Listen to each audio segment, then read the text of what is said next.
Bud, hog, yum, cake, love. You've probably heard of these flashy ticker symbols, but did you know a portfolio of them might be a very profitable investment strategy? Yes, catchy names have value, but how much?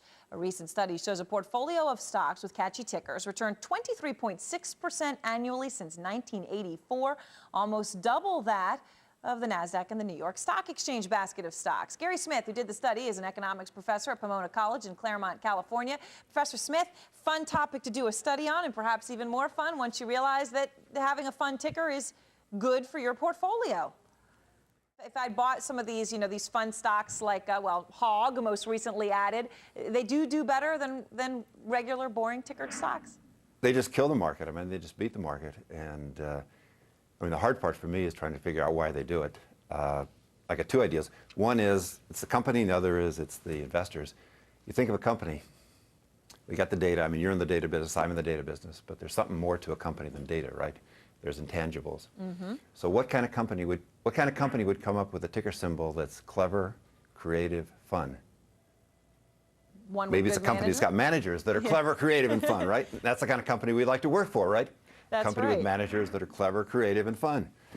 The other possibility is investors. I mean, every day, partly because of you guys, we're just bombarded with so much information, so much news, and it's great.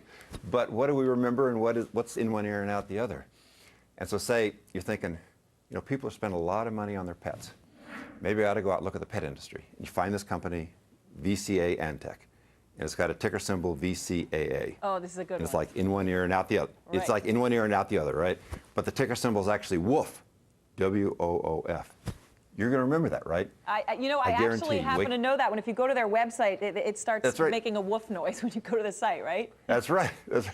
Ironically, I actually have a former student, Michael Solomon, who works for Leonard Green, who came up with that ticker symbol. I didn't know it, but I guarantee you wake up tomorrow morning, you're going to remember WOOF. And so when you're going to think about a stock to buy, somewhere deep in your subconscious, WOOF pops out, right? And maybe you buy that stock just because you remember that, and you don't remember VCAA or QLD or RCW or any of the other symbols which you can't pronounce, let alone remember.